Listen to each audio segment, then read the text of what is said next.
everybody, and welcome to episode 28 of Tech Safe here in Worcester, Massachusetts. I want to give a shout out to our hosts here at the studio for this wonderful opportunity to bring you information on wireless technology risks and safer technology solutions. So today I am delighted to introduce us to Doris Knick, who is from Virginia, and she has been working very hard with medical doctors and others down south to bring forward information and safety protocols on today's technology. So Doris, welcome and thank you for joining us.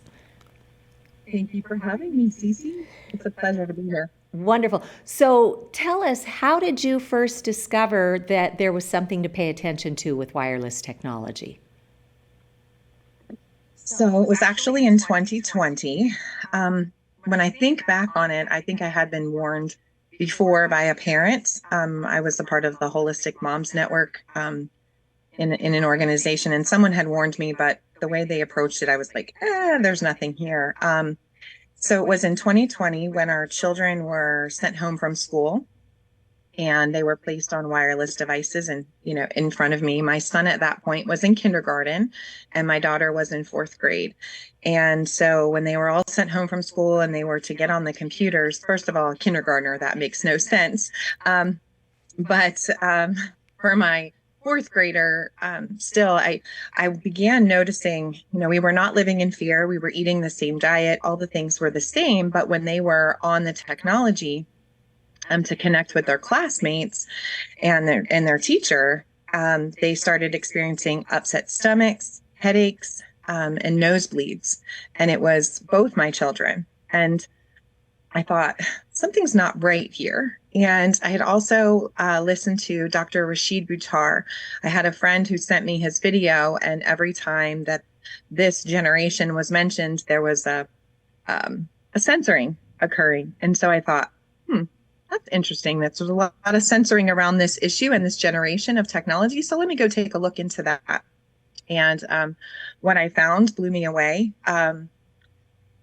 Between all the research, Americans for Responsible Technology, I actually saw you, Cece, present internationally, and just started diving in and researching and looking at everything I could find, and realized that there's been a lot of people blowing the whistle for a very long time about the dangers of wireless in general.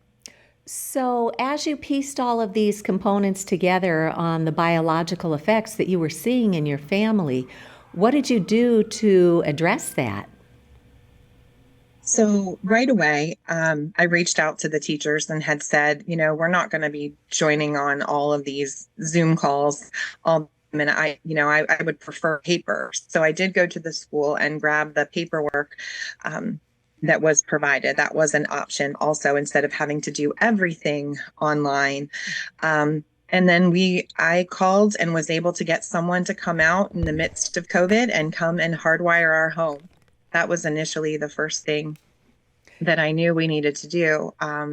My husband works from home also, as he does IT. And so he was very pleased once we were hardwired because, the upload and download speed is much faster, safer, more reliable, all around in general. And so when those symptoms went away from my children, the upset stomachs, the headaches, the nosebleeds, that was my sign.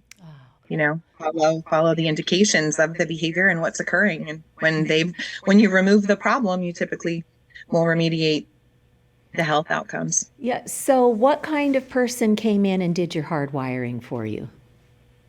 So it was the utility company, and it was their technical expert, I guess you would call it. And we have our Wi-Fi router outside in our garage. So they just went underneath the house and added in the wall jack, ran the fiber optic cable up through in the places that we had decided we wanted them, one for our television, one for the computer, and one for my husband's computer. And that went upside out, up the outside of the house and then in through the window. And it was one of the best decisions. And I also bought, I think probably the first thing I did was to buy an RF reader, because I knew it was invisible and I knew that I needed to see it. to fully understand and comprehend what we were being surrounded by. So I bought a tri-field meter.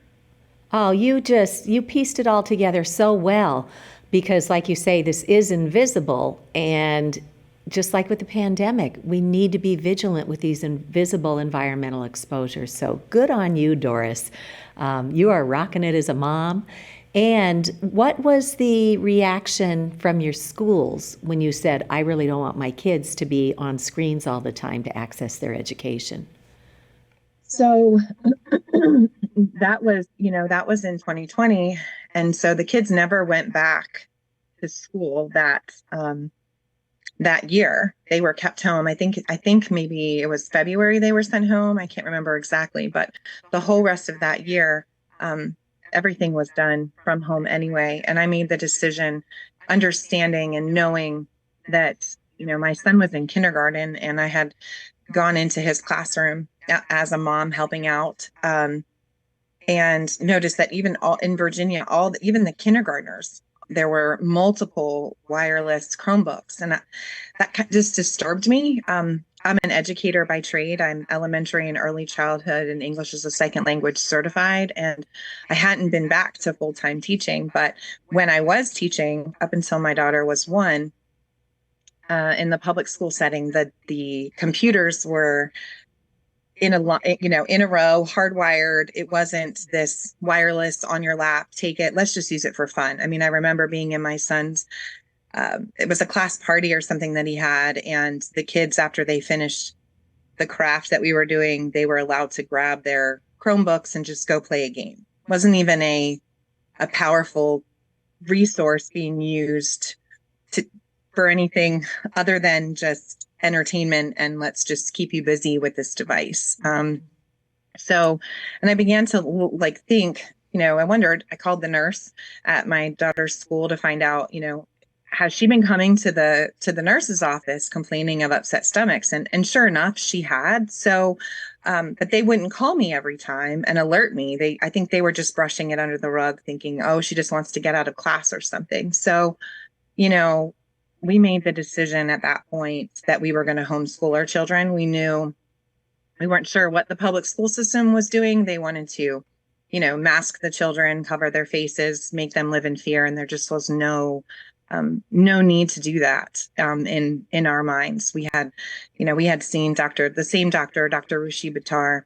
He did this incredible video. We had 150 doctors in the room, and he asked the question, do masks do more harm than good? And the doctors on this, Zoom video were all raising their hands. And so, when things aren't adding up, and our first and foremost job as a parent is to protect our children. And so we felt that it was in the best interest of our children to bring them home.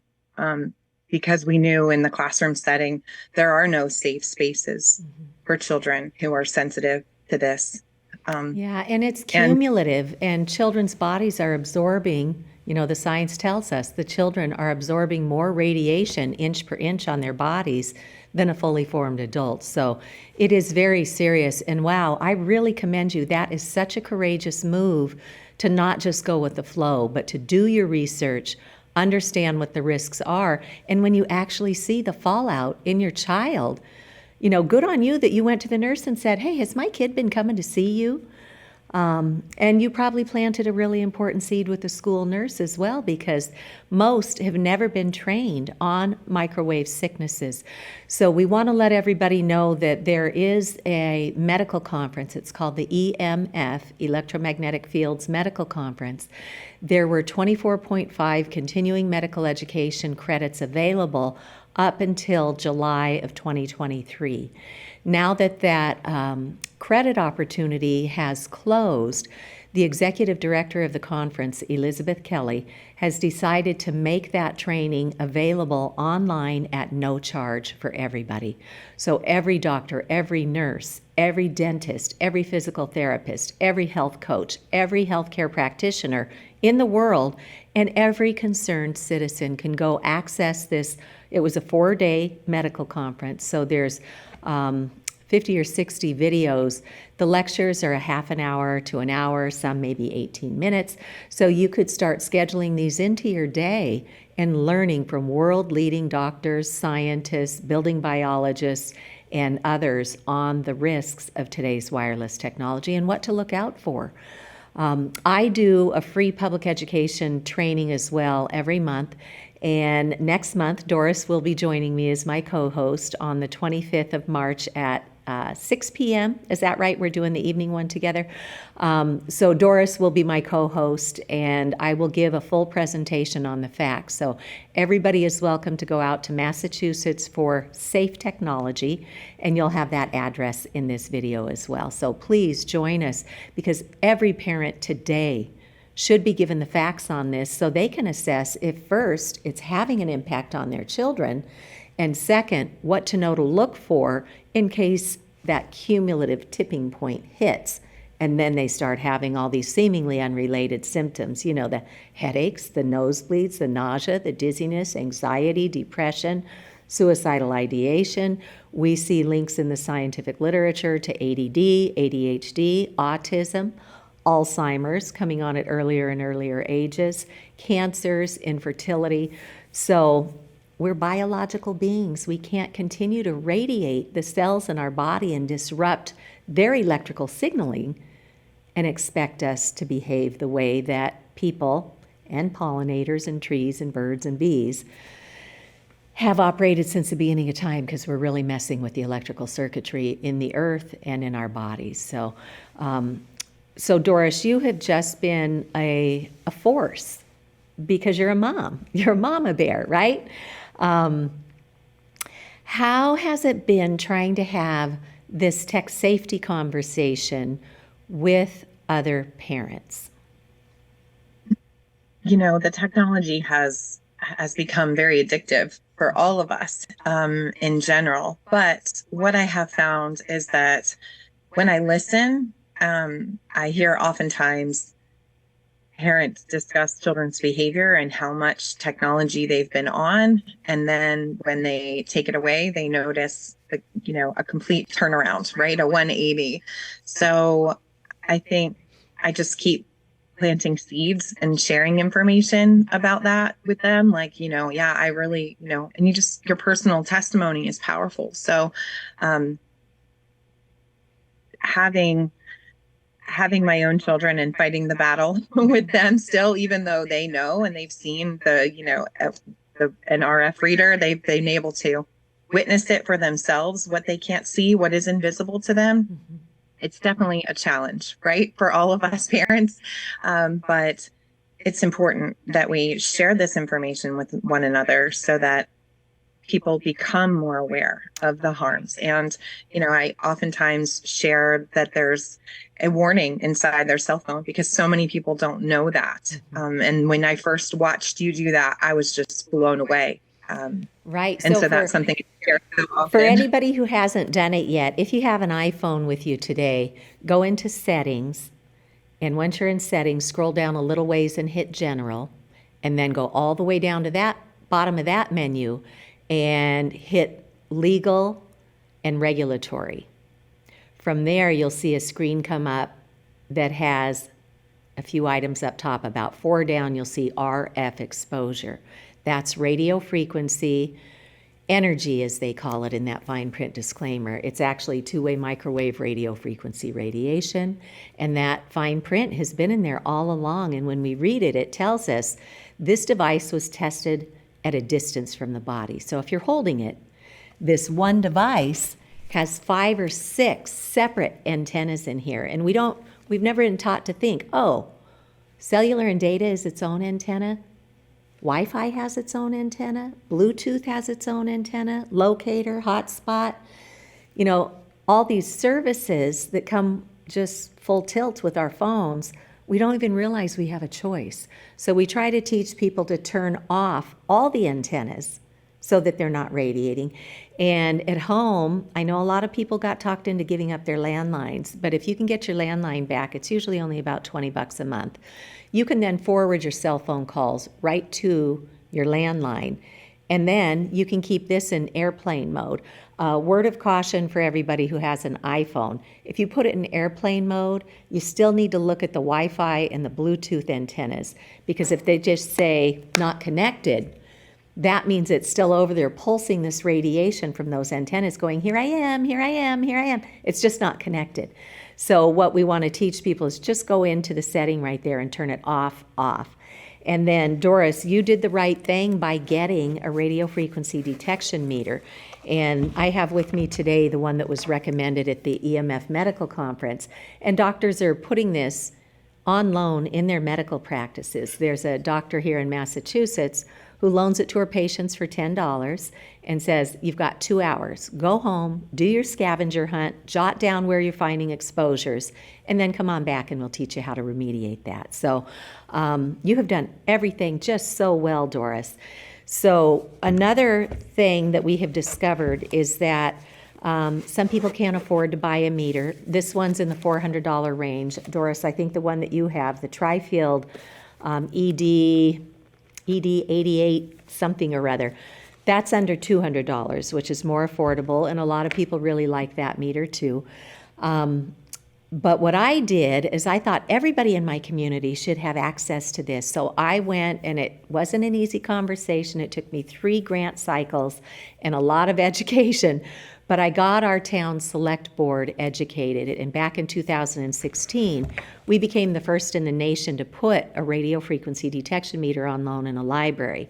So that was a long haul, rough road, but we succeeded, and now people all over the country are getting these put into their libraries. And I just found out last week that 2 more libraries in Massachusetts have put them in. I think Wellesley and Bedford, and Ashland, my town, has opened it up so anybody in our network system can take that meter out for a week and get their measurements. So today, most of our libraries are having to reinvent themselves because with technology advances, a lot of people are reading books on their electronic devices, so they're not coming into the library anymore, which has always been this beautiful community center in our towns. And so libraries are reinventing. Most libraries today have a library of things. And so my daughter, for example, is on the wait list for a power washer from her library. But they have puzzles, they have games. I took out a disc golf set. They've got all sorts of cool stuff you can just borrow from the library to get people back into community together. So it's not a stretch now to ask them to put a radio frequency detection meter on loan in the library. Some of the libraries are funding it right out of their budgets. I got mine through a town grant. And some have said, well, we can afford maybe $200 out of this year's budget. And so maybe they will get one in that range. But if you want one that's higher quality, which means higher sensitivity, so if somebody is suspecting that they are electrosensitive, you might want to see if you can get a higher quality one. If you just want a general knowledge of is there radiation in the environment, the $200 ones are fine. But the Environmental Health Trust at ehtrust.org, they have a small pot of funding that if the libraries reach out to them directly, they might be able to help your library get it.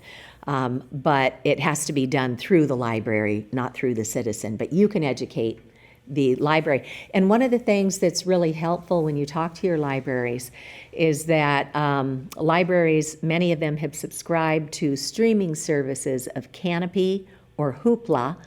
And there's an amazing film called Generation Zapped that is included in those library subscriptions. So that's a really wonderful resource that you can download.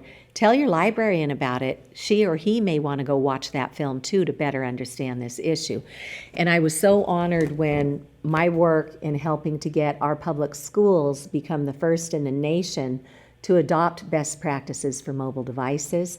This is featured in that film, along with a lot of world-leading doctors and scientists. So it's a great film. It's really well made. It took Best Documentary at the DC Independent Film Festival, at the Women's Independent Film Festival, and it was selected as part of the United Nations Association Film Festival. So look for Generation Zapped and use that resource to help educate all the other parents around you, the parents of the kids that your kids hang out with, because once you clean up the environment at home and then they go out to the big wide world, it would be really nice if they went to their friend's house and you knew that they were protected as well. You don't want to be a crazy lady about it, but you do want to help educate. And that's why we do these 2 free webinars every month. That's why we're so grateful for this opportunity at the cable station to always be bringing forth fresh information and inspiration from people like Doris, who had the courage to look at this, to protect her children, and to say, hey, I learned a lot during this pandemic. Do I really want to put my kid back into an environment that has wireless access points on the ceilings? And I actually took measurements at our beautiful new elementary school in Ashland, Massachusetts. And when I got out of my car in the parking lot, I measured. And this has a light display on it.